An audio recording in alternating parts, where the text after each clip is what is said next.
Bonjour à tous et bienvenue sur votre émission hebdomadaire Free Speech. Cette semaine, le monde des médias a célébré la journée mondiale de la liberté de la presse. C'était précisément le 3 mai dernier, une occasion pour les différents acteurs de ce domaine de réfléchir sur le thème de cette édition intitulé « Le journalisme sous l'emprise du numérique ». Une journée qui coïncide avec le classement de Reporters sans frontières qui hisse le Bénin à la 121e place parmi les 180.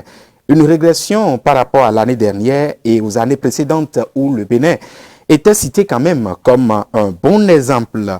Que peut-on comprendre par cette mauvaise performance?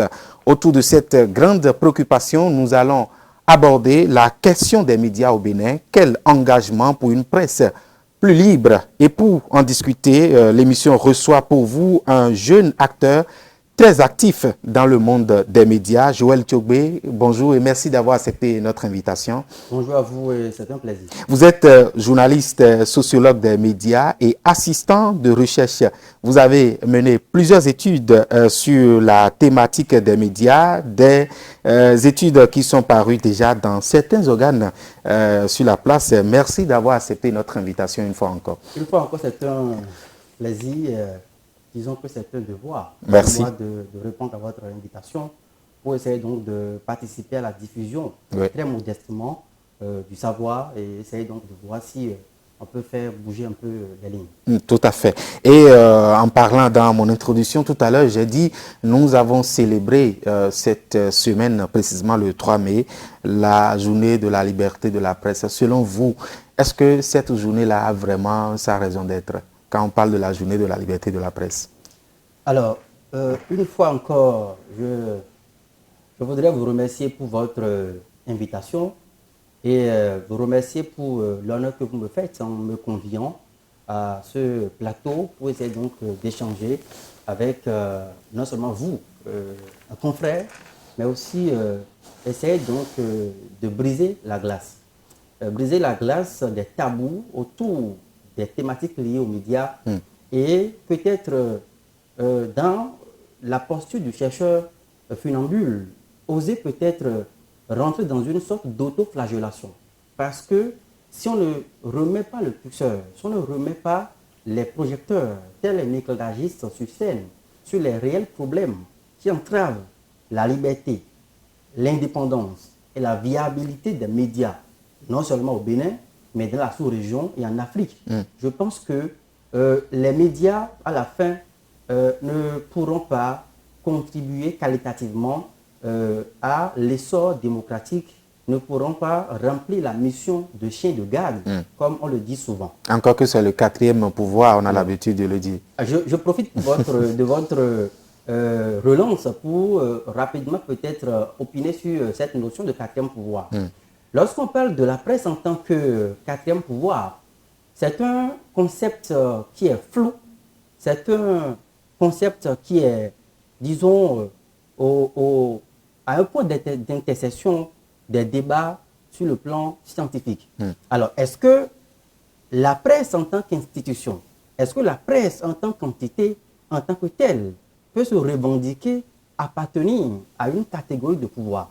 Là-dessus, il me plaira donc, dans ce propos introductif, de dire que nous avons dans une société au moins deux types de pouvoir. Il y a le pouvoir réel et il y a le pouvoir symbolique ou le pouvoir immatériel. Alors, les instances de pouvoir réel, nous les connaissons, surtout lorsque nous nous situons dans un régime de démocratie libérale ou dans un régime de démocratie représentative. On verra par exemple le pouvoir exécutif, le pouvoir législatif ou le pouvoir judiciaire. Alors, les caractéristiques fondamentales de ce type de pouvoir réel sont par exemple que les pouvoirs réels ont le pouvoir de destitution. Les pouvoirs réels ont des pouvoirs de censure, ont les pouvoirs sur la puissance publique, ont le pouvoir de commandement. Et ces pouvoirs réels agissent directement. Mais pas opposition au pouvoir immatériel ou au pouvoir symbolique. Donc là-dessus, c'est la presse qui intervient. Pas opposition à ce type de pouvoir immatériel ou symbolique. La presse, appartient à une catégorie de pouvoir qui agit par télécommande. C'est une catégorie de pouvoir, c'est un pouvoir diffus. C'est un pouvoir qui est symbolique.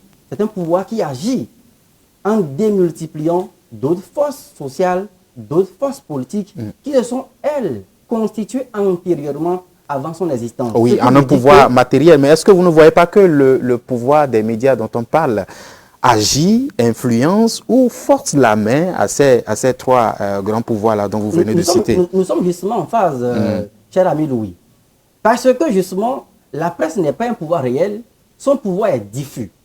Et la façon dont ce pouvoir s'exprime, c'est lorsque la presse, par exemple, arrive à informer, à éduquer et à susciter donc au sein de la population, disons, une certaine révolte, pour que ceux-ci ou que celles-ci, en termes de population, puissent forcer à leur tour la main au pouvoir exécutif, la main au pouvoir législatif, pour, disons, prendre leur aspiration en compte dans la fabrication des politiques publiques. Revenons Alors, à cette parenthèse fermée. Ouais.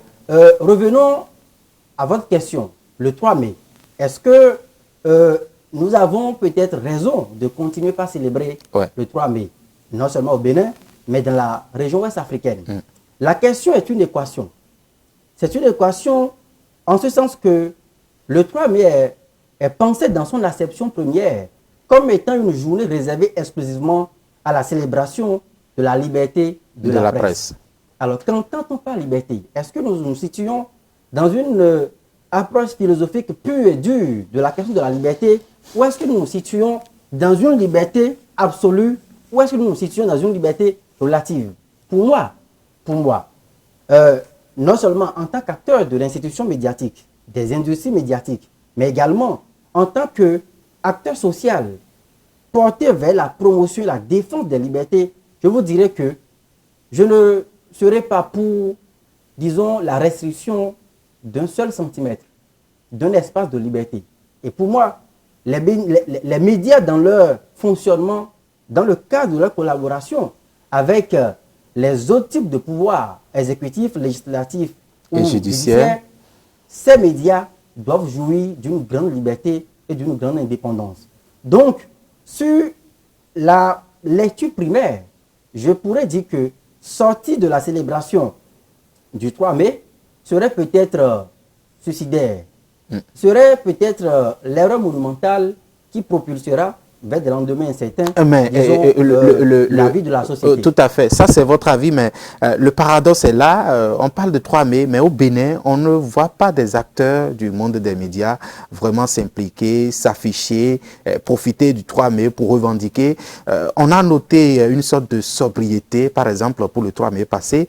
On n'a pas connu une grande manifestation autour de cette célébration-là. Pourquoi?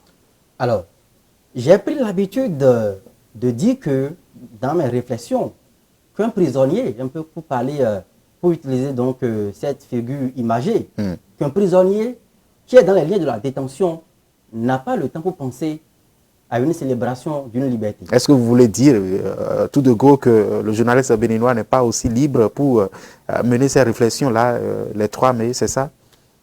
Je répète ce que je dis. Je dis que en utilisant surtout cette figure imagée, un prisonnier qui est dans les liens de la détention, il n'a pas une liberté à célébrer. Il a plutôt à réfléchir sur comment faire pour recouvrer cette liberté.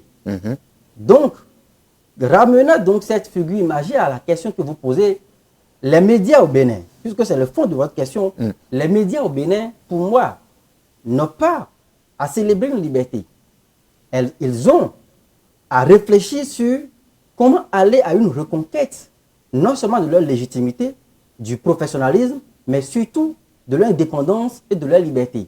Donc, cette journée, au-delà donc d'être une festivité ou une journée à mettre à contribution pour s'exhiber sur la place publique, il faut profiter, pour aller vers des réjouissances populaires, il faut que désormais au Bénin, parce que l'observation clinique que nous faisons, que nous avons faite de ce champ médiatique vu comme un espace social mobilisant des rapports assez complexes, cette observation clinique-là n'a pas renvoyé des signes rassurants. Donc là-dessus, c'est une journée plus qui doit tourner essentiellement vers des réflexions pour aller vers une reconquête de cette liberté.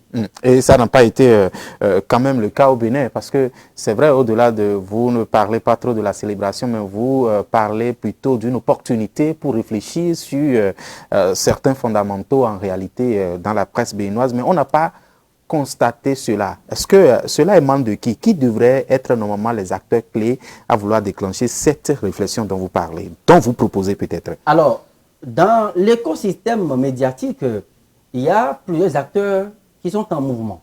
Il y a plusieurs acteurs qui sont dans une dynamique de collaboration. Et là-dessus, nous avons des faits tiers qui sont au Bénin. L'UPMB, l'Union des professionnels des médias du Bénin. Nous avons l'ODEM, l'Observatoire de la déontologie et de l'éthique dans les médias. Dans les médias. Nous avons la HAC aussi. Nous avons la HAC, nous avons le CNPA. Et nous avons aussi le gouvernement en tant que pouvoir public, même si depuis la formation du dernier gouvernement, nous avons assisté à une suppression du ministère de la Communication, qui jusqu'alors était le ministère de tutelle. Bon, a-t-on dit, les fonctions dévolues à ce ministère ont été redistribuées, non seulement au niveau du ministère de l'économie numérique, mais également certaines fonctions auront été transférées à la haute institution de régulation, donc la HAC. Donc c'est la célébration, bien l'attachement que les médias devraient pouvoir avoir par rapport à ce 3 mai, les réflexions qu'on doit mener, si on doit pouvoir le faire, je pense que c'est de la responsabilité des pouvoirs publics qui ont besoin d'une presse indépendante, d'une presse viable, d'une presse qualitative pour pouvoir mener à terme leur politique de développement. Mais également les faits tiers qui ont une lourde responsabilité, qui, de par leur mission, de par les thèses fondateurs qui instituent ces instances-là, ont l'obligation d'assurer une formation continuelle et de garantir l'émancipation des médias dans un cadre de collaboration nationale et régionale. Mais je peux vous dire que le 3 mai dernier, l'ODEM, à la maison des médias, située donc à Cotonou, la métropole économique, a organisé justement une conférence débat autour du thème phare de cette journée-là, a convié les acteurs des médias, d'autres partenaires institutionnels et également des consultants, des chercheurs que nous sommes pour pouvoir proposer des pistes d'analyse et des pistes de réflexion sur la thématique donc les médias à l'ère du donc là-dessus, je pense que j'aurais tort de dire que rien n'a été fait parce qu'il faut aussi noter que les faits tiers aujourd'hui sont dans une situation assez critique. En tout cas, nous qui avons la chance d'échanger pratiquement quotidiennement avec les responsables de ces instances-là dans le cadre de certains projets, nous savons un peu que la disponibilité en termes de finances pour conduire ces types d'activités, ça pose un problème. Et si on ne met pas l'accent dessus, on risque de lapider peut-être à tort ces instances-là qui ont besoin de financement. Vous savez que depuis 2015, à l'occasion de l'adoption du Code de l'information de la communication, qui a institué désormais le FADEM, le Fonds d'appui au développement des médias, l'aide privée, l'aide de l'État à la presse privée, qui a été instituée par décret depuis 1997, par exemple. Cette cagnotte est passée de 300 millions à 350 millions dans le temps, mais cette aide de l'État à la presse privée a été suspendue depuis 2015 parce qu'on devrait pouvoir rediriger ces fonds dans le cadre donc, du FADEM, donc du Fonds d'appui au développement des médias, mais ce n'est pas encore effectif. Ce sont essentiellement ces fonds qui étaient utilisés pour huiler la machine de ces faits-là, mais actuellement, les discussions sont en cours. Ça fait partie des réflexions. Un consensus soit trouvé pour qu'on puisse redécouvrir plutôt la vitalité qu'on connaissait à ces faits-là au Bénin. Et parlant de la vitalité, si on devrait parler de la vitalité de la presse au Bénin, il y a un classement depuis un certain moment. Le Bénin n'est plus cité comme bon exemple. Je veux parler par exemple du classement de Reporters sans frontières.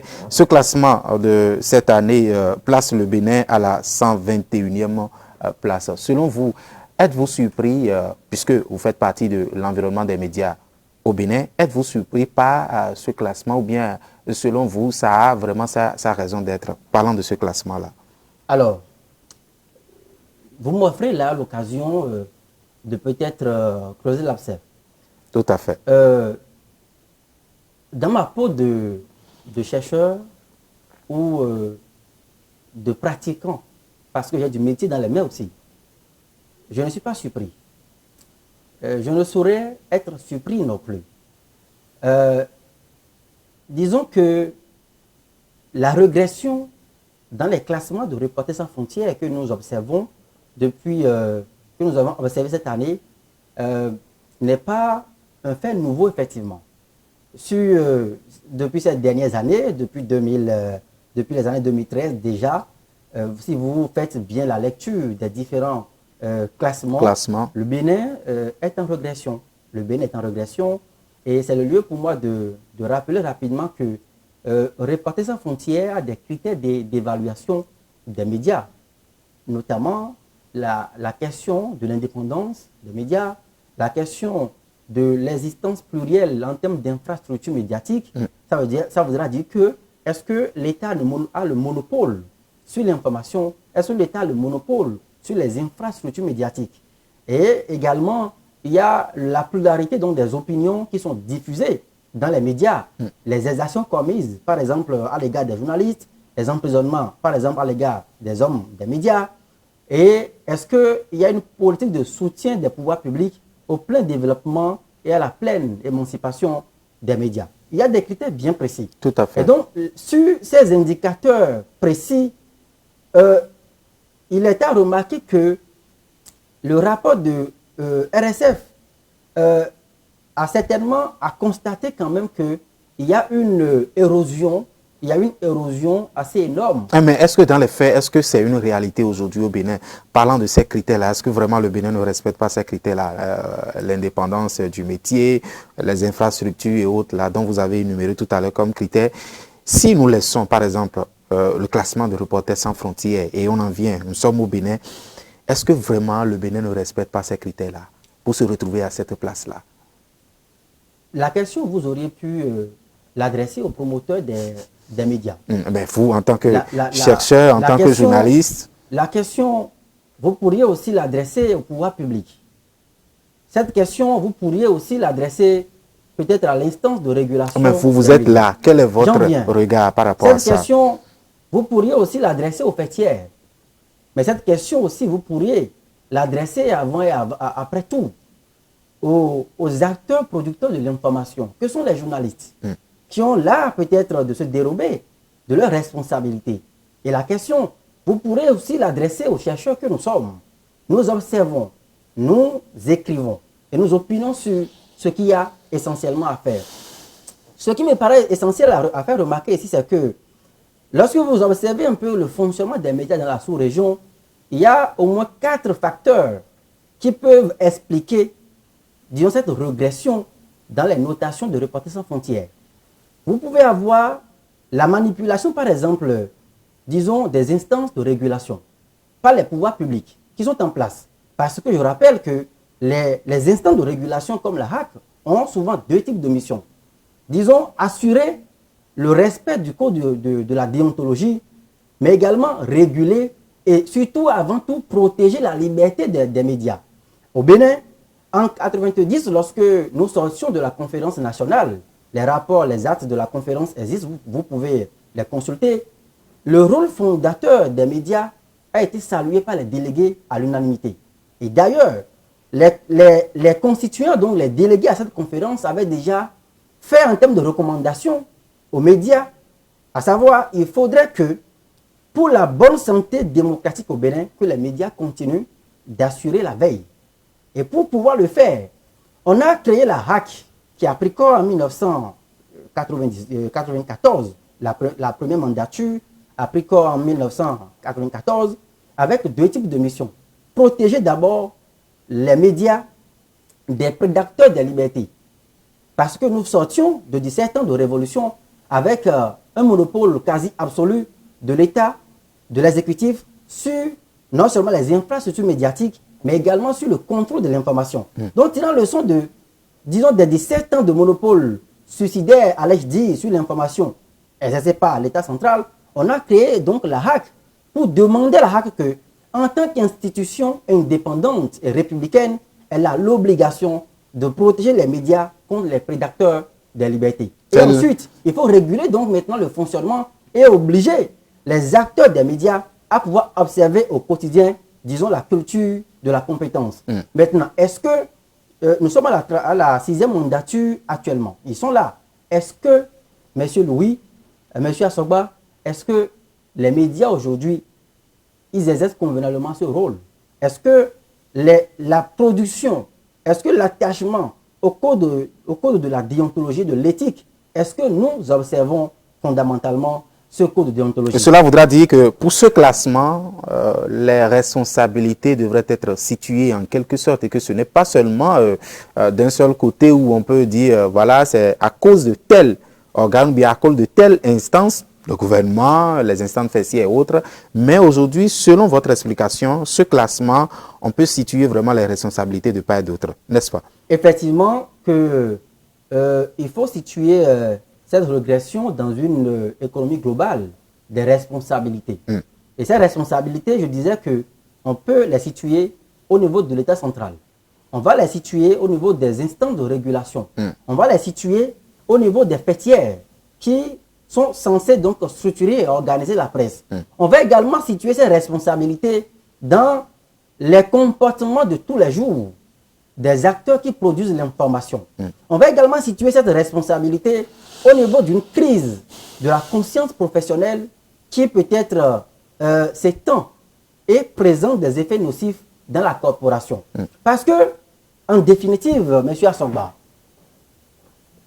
il y a qu'il faut replonger l'analyse dans les fonctions de la presse. C'est de ça qu'il s'agit.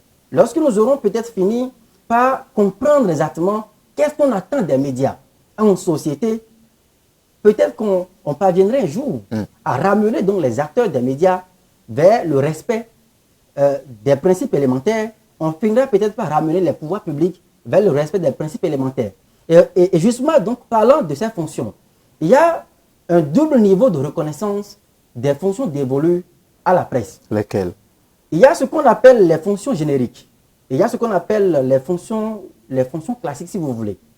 Informer, éduquer, divertir et créer du lien social, si vous voulez. Ça, ce sont des fonctions usuelles, ce sont des fonctions classiques que nous avons apprises comme ça en première année de journalisme, si vous voulez, ou bien dans les centres de formation. Et tout le monde le sait. Même le citoyen lambda, vous lui posez la question, il sait que s'il allume sa télévision, il sait qu'il capte sa radio, il sait qu'il s'y prend un journal, il a peut-être l'occasion de s'informer. Mais au-delà de ces fonctions génériques et de ces fonctions classiques, il y a qu'il faut faire appel à un couple de mots automatiquement pour cerner exactement ce qu'on attend des médias.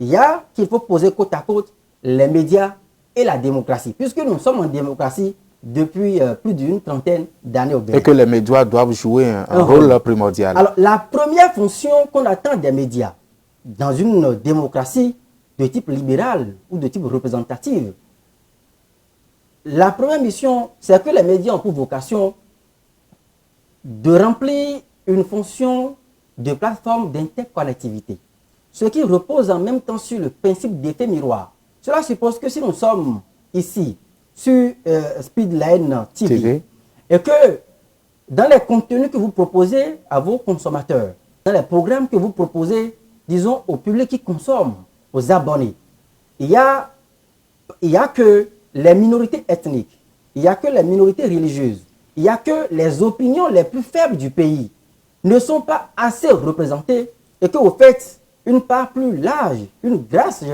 vais dire, au pouvoir public, au pouvoir institutionnel, au pouvoir politique, au pouvoir et aux forces économiques, par exemple, il y a un problème. Ça voudra dire que vous vous démarquez des fonctions, de la fonction donc d'une plateforme d'interconnectivité qui est censée donc créer du lien social. Vous devriez en réalité refléter l'image du pays. Et l'image du pays ne se résume pas exclusivement à une opinion gouvernementale. Non. L'image du pays ne se résume pas, disons, à la vision du monde que développe un Parlement. Et l'image du pays, c'est aussi la voix de nos amis qui sont en situation de handicap, par exemple. L'image du pays, c'est également la voix de ces étudiants qui sont à l'université, de ces jeunes qui sont en quête du travail, de ces masses laborieuses, de ces travailleurs qui réclament peut-être une augmentation de salaire et autre chose. Donc, ça, c'est la première fonction qu'on attend des médias. Ensuite, le deuxième niveau de fonction, c'est ce qu'on appelle la fonction de connaissance et d'élévation de la conscience. Ce qui suppose que les médias ont l'obligation, dans une démocratie, de travailler essentiellement au quotidien à assurer une formation et une éducation civique. Parce que, et vous serez d'accord avec moi, on ne peut pas avoir une démocratie qualitative sans un espace civique assez dynamique et assez mouvant avec des acteurs bien informés. Qui fait partie quand même des principes. D'information. Si vous lisez l'article 9 de la Charte africaine des droits de l'homme et des peuples, si vous lisez les articles 23, 24 et 142 de notre Constitution au Bénin, on parle d'information juste et d'information vraie. Pas une information falsifiée. Pas une information qui a peut-être pris par le moule de la corruption et qui peut-être sert des intérêts privés. Donc, le citoyen, en captant votre chaîne, M. Assoba, doit suivre des informations à même de l'aider à savoir quels sont ses droits, quels sont ses devoirs et qu'est-ce qu'il peut exiger de la part des pouvoirs publics. Et puis enfin, la troisième mission, c'est la mission de vigie.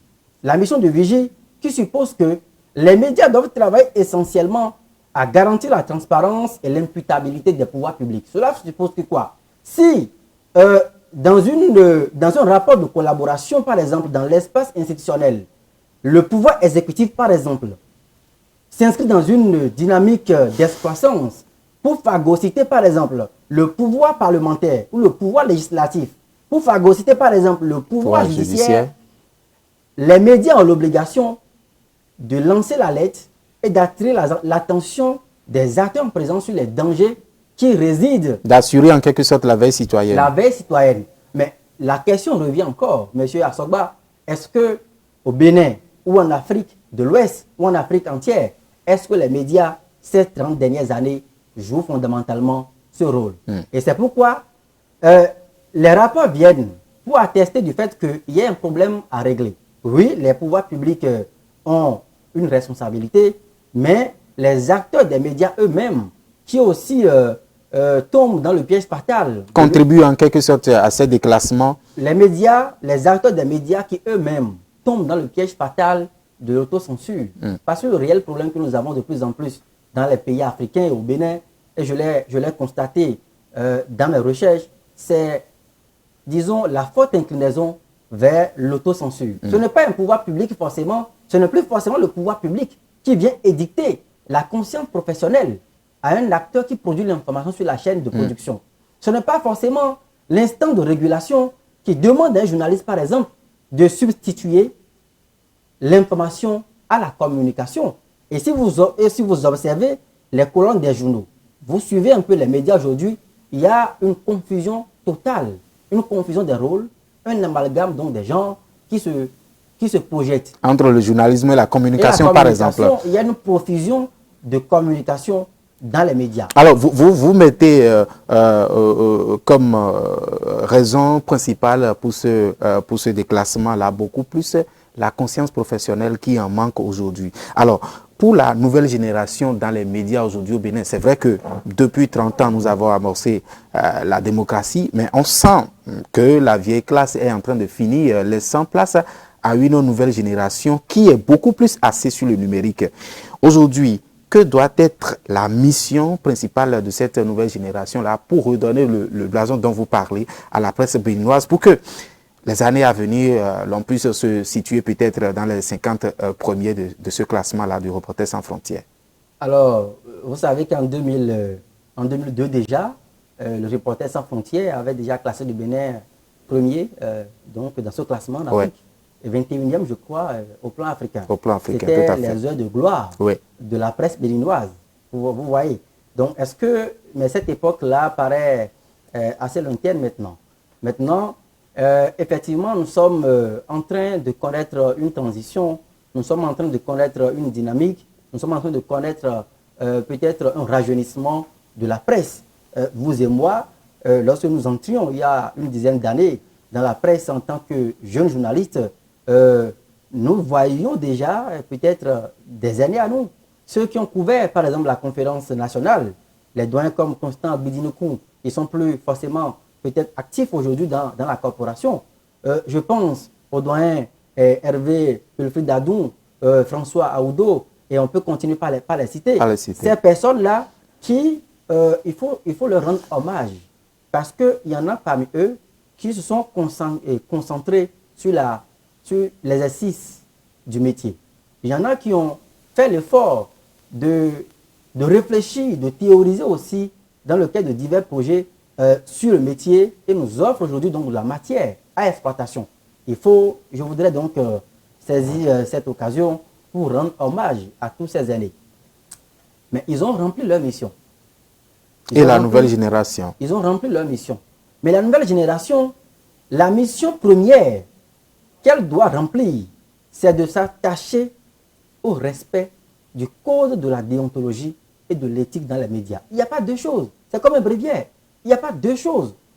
Il n'y a pas à réfléchir outre mesure. Si vous vous engagez pour exercer le métier de journalisme dans un pays, que ce soit au Bénin ou dans des pays voisins ou dans le monde, la première mission, le premier devoir que vous devriez peut-être rechercher, c'est d'abord de prendre connaissance des règles élémentaires qui encadrent l'exercice de votre profession. Et là-dessus, nous avons le code de la déontologie des médias et de l'éthique dans les médias qui est au Bénin. Maintenant, combien de jeunes journalistes, c'est la question, peuvent vous citer ce que veut dire l'article 2 de ce code, par exemple, qui repose sur la responsabilité sociale du journaliste, avec les implications. Combien de jeunes journalistes aujourd'hui, quoique sortis des écoles, ou des centres de formation, il y a un autre débat qu'on pourra mener sur l'offre éducative en matière de journalisme. Là, on peut faire le débat après. Mais combien sommes-nous dans la corporation à prendre le temps pour nous reconnecter avec les fondamentaux? Par exemple, l'article 6 qui interdit la calomnie et le plagiat. Et quand vous parcourez les lignes de ce code, tout y est pour qu'on puisse avoir, disons, la probité et l'intégrité professionnelle dans la pratique quotidienne de la profession. Mais est-ce que ce n'est pas ignorance que beaucoup d'acteurs, producteurs de l'information commettent des bévues? Mais tout est appris à l'école. La question est à poser. Oui, Joël Tchobé, tout est appris à l'école. Ces codes de déontologie, d'autres principes de journalisme. Mais comment se fait-il que sur le terrain, le journaliste aujourd'hui, c'est vrai que certains font leur métier, ont cette conscience professionnelle dont vous prenez tant, mais comment se fait-il que d'autres font ce que vous dénoncez aujourd'hui? Qu'est-ce qui se passe actuellement pour que les gens ne respectent plus ces codes-là, pour que les gens aillent quand même pratiquement faire le contraire de ce qui est exigé dans le journalisme au Bénin? Qu'est-ce qui se passe en réalité? Alors, dans la structuration de cette émission, et lorsque nous préparions cette émission, je pense que il est convenu que nous puissions également parler de l'environnement du travail. Tout à fait, tout à fait. C'est vrai que vous avez abordé la question, c'est pourquoi je vous facilite la tâche pour aborder en même temps ce volet-là, puisque nous sommes au niveau de la nouvelle génération dans les médias et vous avez soulevé cette préoccupation-là. En même temps, on profite en même temps pour aborder votre question. C'est vrai que tout à l'heure, vous avez, n'est-ce pas, mené une étude sur la question, mais sur ce volet spécifiquement, qu'est-ce que vous pouvez dire à ces jeunes-là aujourd'hui qui ne respectent pas forcément cette déontologie tant prônée? Donc, nous répondons à cette question. Tout à fait. Avant de revenir sur votre étude. D'accord. Alors, pour faire court, je pense que chacun devrait pouvoir savoir quelle est sa vocation. Chacun devrait pouvoir savoir quelle est sa mission. Parce que dans un pays comme le Bénin, il y a assez de choses à faire pour se rendre utile à la nation. Dans un pays comme le Bénin, il y a assez de choses qu'on doit faire pour se rendre encore indispensable pour contribuer, disons, à l'essor économique, à l'essor social, à l'essor politique de la nation. Donc, lorsque vous faites le choix de remplir une mission sociale, apporter de l'information à des publics, à des populations, je pense que les jeunes qui nous suivent, les plus jeunes qui sont encore dans les centres de formation, et même dans la vieille génération, dans l'ancienne génération, parce qu'il y en a qui sont toujours au métier, je pense que l'essentiel serait de se reconnecter avec les fondamentaux du métier. Si on règle ce problème, je pense que, et si on se rend compte que l'information est un pouvoir, l'information apporte le pouvoir de la connaissance et du savoir. Et un peuple qui veut se gouverner a besoin de se donner les moyens de ce savoir-là. Si on le sait, si on sait par exemple que par le truchement d'une seule information, vous pouvez détruire la vie d'une nation, vous pouvez détruire la vie de tout un être humain. Vous pouvez décimer toute une famille, toute une collectivité. Comme aussi, si on sait que par une information de qualité, on peut aider à construire le pays, je pense que le choix sera vite fait et chacun saura situer ses responsabilités sur la chaîne de production de l'information. Et tout à fait, parlant de cette thématique-là, ces derniers temps, vous êtes très actif dans certaines réflexions liées à la thématique. Vous avez mené également des études parlant de ce domaine-là, je l'ai dit tout à l'heure. Et vous avez dégagé, je vais dire, certaines grandes lignes qui peut-être vont contribuer à l'enracinement, l'amélioration de la presse béninoise. C'est vrai que vous n'avez pas encore publié ces réflexions-là, cette étude-là, avec ces grandes lignes-là, mais on a retenu quand même quelques grandes lignes. Vous avez parlé de la chaîne de production de l'information, vous avez parlé également le marché de la presse et l'environnement du travail dans les médias. Nous allons commencer par la chaîne de production de l'information. Qu'est-ce que vous mettez dans cette grande ligne-là aujourd'hui?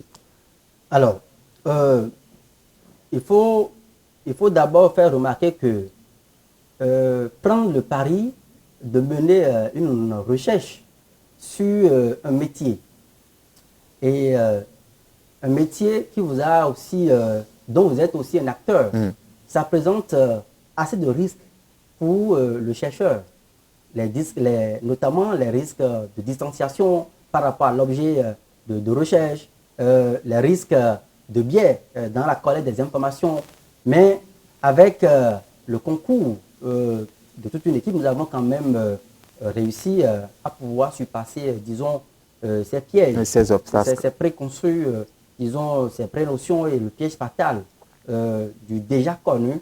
On a essayé donc de se démarquer de tout ceci. Alors, pour en venir à votre question, la chaîne de production de l'information, l'environnement du travail, le marché de la presse, ce sont des concepts qui sont imbriqués. Ce sont des concepts qui ont des liens d'interdépendance et qui, vous le verrez tout à l'heure dans mon raisonnement, induisent inéluctablement des conséquences dévastatrices pour la corporation. Alors, lorsque vous prenez l'environnement du travail, je réponds de façon globale, lorsque vous prenez l'environnement de travail aujourd'hui dans la presse, au Bénin, on se rend compte qu'il y a plusieurs acteurs qui se mobilisent sur la chaîne de production de l'information. Alors, et j'ouvre la parenthèse pour des raisons d'explication, pour que ceux qui sont à la maison puissent bien nous comprendre. Lorsqu'on évoque la question, et c'est une parenthèse, je disais, lorsqu'on évoque la question de l'environnement de travail, cela ne peut pas se limiter au cadre physique. Ici, par exemple, nous sommes dans un studio de télévision. Nous avons un bâtiment qui abrite le studio. Et ça, nous sommes dans la dimension matérielle de l'environnement de travail. Là-dessus, lorsque on pourrait interroger comment est-ce qu'on a disposé peut-être les matériels de production ici. Est-ce que le cadre matériel, le cadre physique qui abrite le travailleur, est-ce que ce cadre-là lui offre des possibilités d'épanouissement? Parce que nous avons constaté, et ça je rentre dans le fond de l'étude, il y a des aînés qui sont encore aller plus loin, je cite ici François Oudot et Wilfried Dervé-Adou dans leurs travaux qui parlent de boutique. Et vous voyez comment c'est exigu.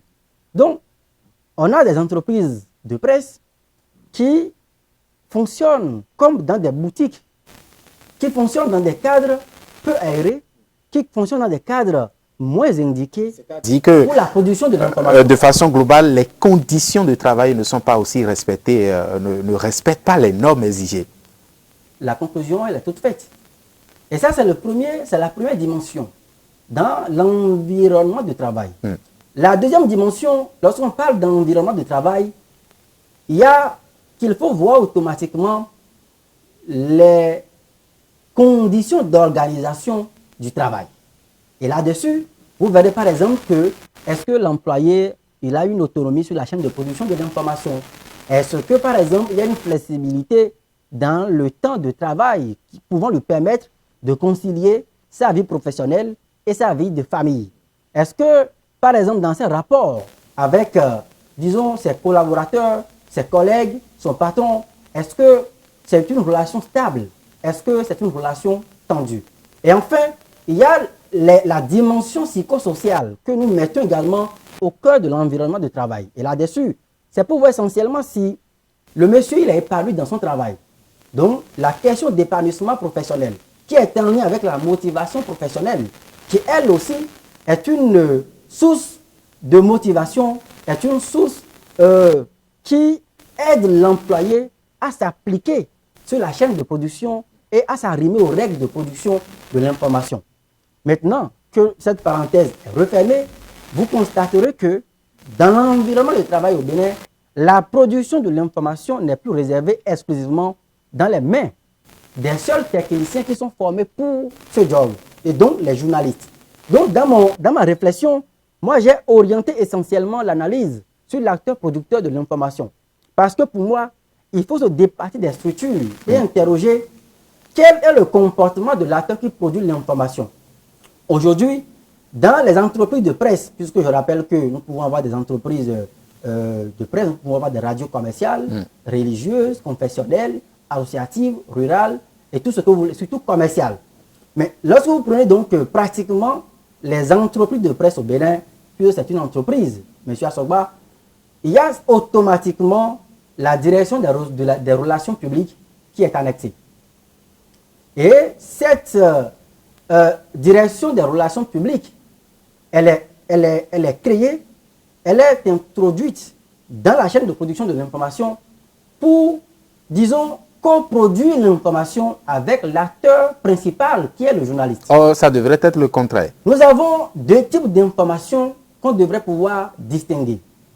Dans un premier temps, il y a ce qu'on appelle l'information d'intérêt public. Et c'est ce rôle d'abord, c'est à ce niveau qu'on attend d'abord et avant tout les médias. Parce qu'on ne veut pas commercialiser l'information. Mais au-delà de l'information d'intérêt public, il y a aussi l'information d'intérêt privé. Ce type d'information s'inscrit essentiellement dans une logique marchande. Dans une logique marchande et est captive, et pour l'essentiel, des intérêts particuliers de ceux qui commanditent ces prestations. Donc, un média qui fait l'option de servir en lieu et place de l'intérêt de l'information d'intérêt général, l'information d'intérêt privé particulier est obligé de suivre les dictats de son partenaire d'affaires, disons-nous. Mais le problème, c'est qu'on n'arrive pas aujourd'hui à sérier ces types d'informations dans les médias. Les journalistes, il y en a, il y a des brebis galeuses partout, mais il y en a qui, en toute conscience professionnelle, ont bien envie de produire l'information de qualité et de la servir dans les règles de l'art, dans les règles dictées aux populations. Sauf que cet acteur producteur se trouve aujourd'hui être concurrencé dans la diffusion, d'abord dans la collecte, dans le traitement, dans les angles de traitement et dans la diffusion de cette information. Ce personnage, dont le journaliste, technicien de l'information, se trouve aujourd'hui être concurrencé par d'autres acteurs, notamment ceux qui sont au niveau donc des directions des relations publiques qui, eux, font essentiellement de la communication. Et la communication, pour moi, et je l'ai dit, c'est ce que j'ai appelé les métiers de soins d'image. On a aujourd'hui donc dans la presse ce que d'autres auteurs ont appelé des moutons doubles. Des hommes qui ont donc peut-être d'ubiquité et qui concilient en même temps pratique journalistique et pratique communicationnelle. Et il y a une confusion totale qui se dégage, où aujourd'hui, on ne sait pas quand est-ce que c'est une communication qui est diffusée, quand est-ce que c'est une information qui est diffusée. Les promoteurs vous diront, par rapport à votre diagnostic, les promoteurs vous diront qu'ils ont besoin du financement, qu'ils ont besoin des ressources pour pouvoir faire évoluer leur entreprise. D'où pose l'éternelle question de modèle économique dans les entreprises de la presse. Que diriez-vous de ce modèle aujourd'hui de la presse béninoise? Ou quelles sont vos propositions par rapport au modèle? Quel type de modèle économique doit avoir l'entreprise de la presse au Bénin pour pouvoir éviter ces obstacles que vous venez d'énumérer? Alors d'abord rapidement, je vais survoler la question. Au nombre des facteurs qui compromettent, disons, la qualité de l'information qu'on sert au public aujourd'hui, il y a les conditions socio-économiques. Et ça m'ouvrira donc, ça va m'offrir le boulevard pour répondre à votre question. Oui, tout à fait, parce que nous tendons vers les dernières minutes. Donc, les conditions socio-économiques des journalistes, ces conditions, nous l'avons remarqué, ces conditions les maintiennent dans une précarité en termes d'existence sociale, en termes d'existence matérielle. Et dans la recherche des compléments, d'une compensation pour les déficits en termes de salaire, pour la précarité salariale que nous avons remarqué, dans la recherche donc des ressources additives, il y a finalement les pratiques corruptives qui s'invient dans la danse. Vous m'excusez, mais en réalité, les PDM qu'on paye aux journalistes, c'est déjà une source de corruption. Parce que celui qui paye le PDM, il prend du pouvoir.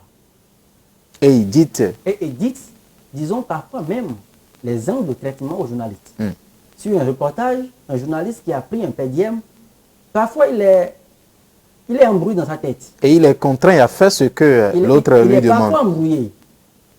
Il pouvait faire le reportage, simplement. Il pouvait aussi remarquer d'autres analyses à faire. Mais parce qu'il est dans les liens financiers avec le partenaire qui est venu, il y a un problème.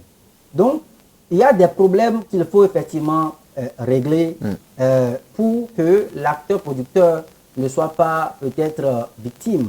Et en tant que chercheur aujourd'hui, M. Joël Tchobé, qu'est-ce que vous proposez comme modèle économique pour l'entreprise de la presse béninoise? Alors, le modèle économique, d'abord, qu'est-ce que c'est?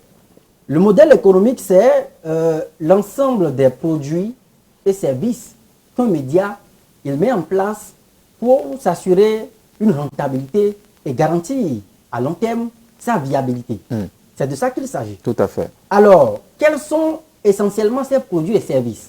Si vous prenez par exemple la presse écrite, par exemple, il y a que, vous verrez que le modèle économique de ces médias traditionnels, radio, la télévision, qui émettent donc dans les ondes et tout, vous remarquerez que soit c'est la vente à la criée, la vente aux journaux, les politiques d'abonnement, les publicités, les ventes publicitaires, les contrats de partenariat avec les kiosques essentiellement, qui génèrent des revenus pour ces types d'organes.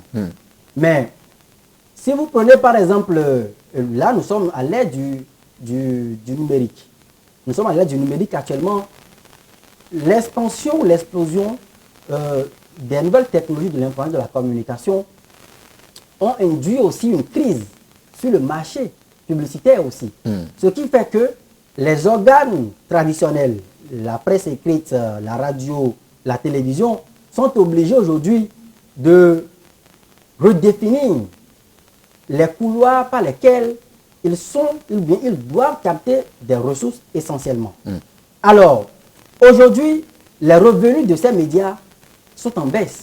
Dans la sous-région, en 2005 et 2019, tout au moins, en Côte d'Ivoire, par exemple, on a quand même observé que les revenus des médias, les chiffres d'affaires ont chuté entre 5 milliards, de 5 milliards à 2 milliards. 3 milliards de chute. Et de 2019 à ce jour, les études ne sont pas encore disponibles, il y aura encore peut-être une régression. Une régression. Au Bénin, en 2009, par exemple, une étude commanditée par le CNPA pour voir un peu le niveau de revenus de la presse écrite notamment, a prouvé que les revenus issus de la vente des produits et services, par exemple, sont élevés seulement à 25%. À 25%. Or, en deçà de 30% de revenus issus des ventes directes des produits de la presse, le média, il est prédestiné à une mort précoce. Quand vous prenez les tests pour la création des médias au Bénin aussi, il est fait obligation, par exemple, aux radios commerciales de financer leurs activités à hauteur de 60% des parts de publicité. Ça voudra dire que si le média il veut vraiment respecter les règles, le marché publicitaire devrait pouvoir être organisé de telle façon que les ressources qu'il capte sur ce marché publicitaire puissent lui permettre de financer à hauteur de 60% ses besoins en termes de fonctionnement, ses besoins en termes de salaire, ses besoins en termes peut-être d'extension. Mais aujourd'hui, je vous dis que le marché publicitaire il est en crise.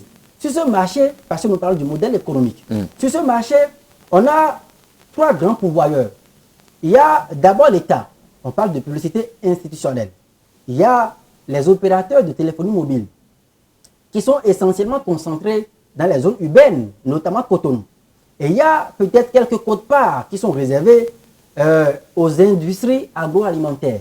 Mais sauf que ce marché publicitaire, il est peu structuré, il est étriqué et il est inorganisé. Et de façon globale aujourd'hui, oui. Conséquence, pour capter la publicité, ce sont quelques 4 ou 3 médias qui l'ont.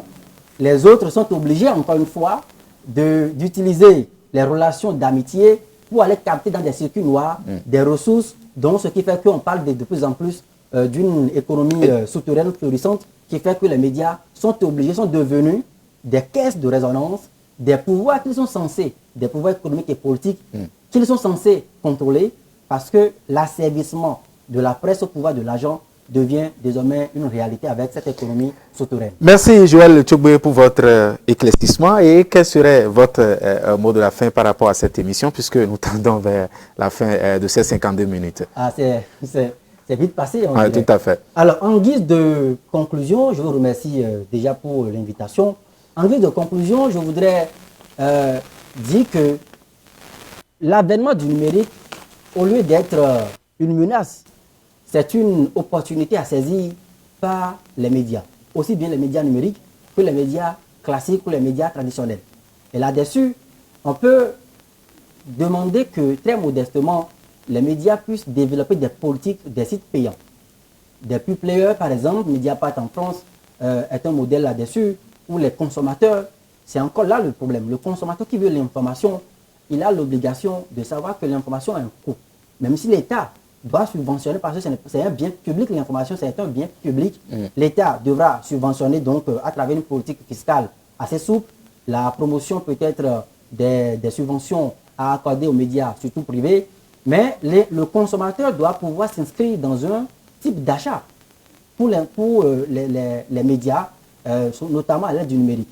Les médias aussi ont l'obligation de renforcer le contenu de leur production pour créer et renforcer la confiance entre eux et les partenaires traditionnels pour qu'un opérateur économique, un investisseur puisse trouver l'opportunité de venir placer des annonces dans votre journal ou bien dans votre chaîne de télévision.